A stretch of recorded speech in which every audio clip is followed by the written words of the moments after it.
அனைவருக்கும் வணக்கம். என்னோட நேம் சுகன்யா. என்னோட overall rank 544, assistant in labour department எடுத்திருக்கேன். என்னோட நேட்டிவ் டிஸ்ட்ரிக்ட் கன்னியாகுமரி மாவட்டம். அதுக்கப்புறம் ஆஃப்டர் மேரேஜ் தூத்துக்குடியில் செட்டில் ஆகிருக்கோம். நான் படித்தது எல்லாமே ஸ்கூலிங் எல்லாமே நாகர்கோயில் தான். அதுக்கப்புறம் BE electronics and communication Noorul Islam college of இன்ஜினியரிங்கில் பண்ணேன். அது முடிச்சுட்டு காருண்யா யூனிவர்சிட்டியில் எம்டெக் விஎல்எஸ்ஐ டிசைன் படித்தேன். அதுக்கப்புறம் ஒரு 4 இயர்ஸ் இன்ஜினியரிங் காலேஜில் அசிஸ்டன்ட் ப்ரொஃபஸராக ஒர்க் பண்ணேன்.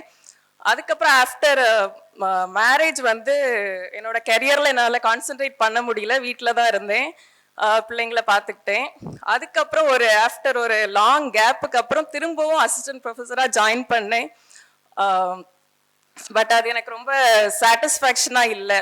சரி, ஏதாவது ஒரு நல்ல ஜாப், ஸ்டேபிள் ஜாபாக போகணும் அப்படின்ட்டு பிளான் பண்ணி 2024 ஜூலையில் நம்ம அகாடமியில் ஜாயின் பண்ணேன்.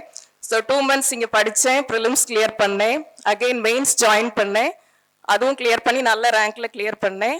So thank you so much. So அகாடமிக்கு ரொம்ப தேங்க்ஃபுல்லாக இருக்கேன். Thank you so much.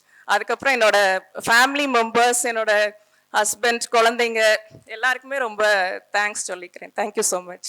ஆக்சுவலாக என்ன அப்படின்னா, ஆஃப்டர் மேரேஜ் கம்ப்ளீட்டாக பிள்ளைங்களை பார்க்குற ஸ்டேஜுக்கு தள்ளப்பட்டேன். நாங்கள் ஆக்சுவலி லவ் மேரேஜ் தான். ஸோ கம்ப்ளீட்டாக பிள்ளைங்களை பார்க்குற மாதிரி ஆயிடுச்சு. வேறு ஆப்ஷனும் இல்லை அவளுக்கு. ரெண்டாவது பையன் அதாவது அவனோட ஸ்கூலிங் ஸ்டார்ட் பண்ண பிறகு தான் அவளோட கான்சன்ட்ரேஷன் ஸ்டடீஸ் பக்கம் கொடுக்குற மாதிரி அவரோட சுச்சுவேஷன் இருந்துச்சு. ஃபேமிலி ப்ரெஷரும் இருக்கும். அப்படி போயிட்டுருக்க காலத்தில் சரி ஏதாவது ஒரு இது பண்ணி நம்ம செட்டில் ஆகணும் அப்படிங்கிற பிளான். ஸோ நான் ரொம்ப ஸ்லோ லேர்னர், அதனால் என்னால் எதுவுமே பண்ண முடியல. ஸோ கொஞ்சம் ஃபாஸ்ட் லேர்னர் அப்படிங்கிறது எனக்கு தெரியும். ஸோ அதனால் என்ன பண்ண அப்படின்னா, சின்ன சின்ன என்கரேஜ்மெண்ட் கொடுத்தா அவனால் பண்ண முடியும் அப்படிங்கிறத சின்னதாக தான் தட்டி கொடுத்தேன். ஸோ அதுக்கப்புறம் வந்து சுரேஷில் ஜாயின் பண்ணதுக்கப்புறம் அவள் ரொம்ப கான்ஃபிடண்ட்டாக படிக்க ஆரம்பிச்சா. டெய்லி கிளாஸஸில் என்ன நடக்குதோ அதை டிஸ்கஸ் பண்ணுவாள். டெய்லி ஈவினிங் வந்து படிக்க ஆரம்பிச்சிருவா. நாங்கள் 3 பேருமே டிஸ்டர்ப் பண்ண மாட்டோம்.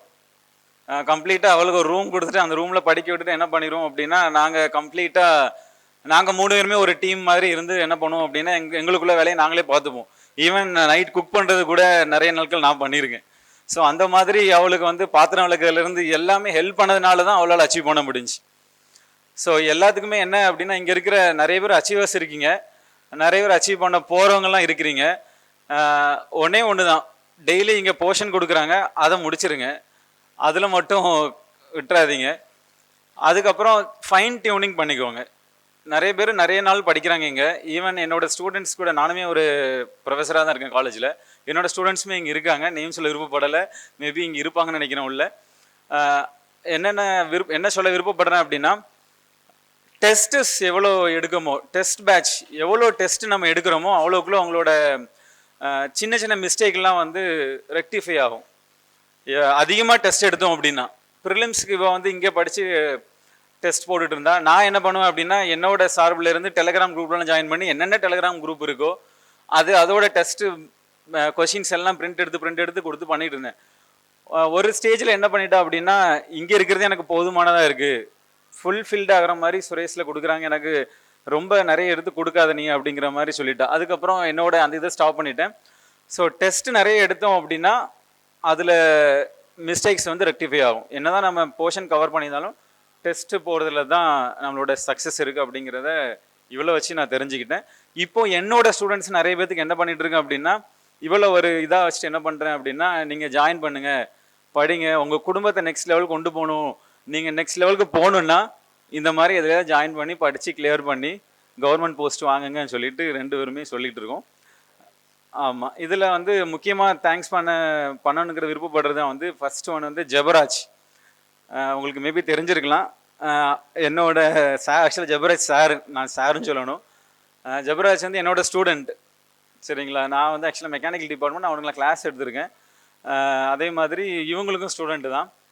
கருப்பசாமி சார், அவங்களும் வந்து அருண் சார்னு சொல்லுவீங்களா, 2 பேருமே என்னோட ஸ்டூடெண்ட் தான். 2 பேருமே ரொம்ப இதாக இருந்தாங்க, எப்போ கால் பண்ணாலும் எடுத்து பேசுவாங்க, என்ன டவுட்னாலும் கிளியர் பண்ணுவாங்க. அந்த அளவுக்கு என்ன பண்ணாங்க அப்படின்னா, எங்களுக்கு ஸ்டூடெண்ட்டாக இல்லாமல் அதையும் தாண்டி எங்களுக்கு ஸ்டாஃபாக இருந்து எல்லா ஹெல்ப்புமே பண்ணாங்க.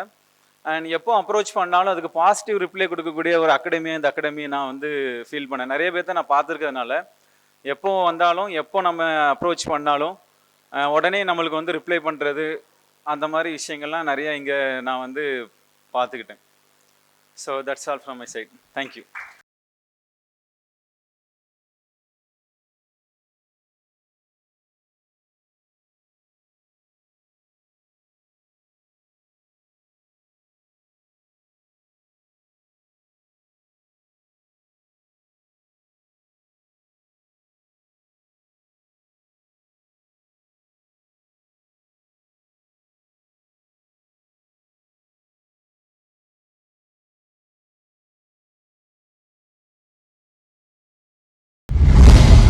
சுரேஷ் IAS அகாடமி, வெற்றியின் முகவரி.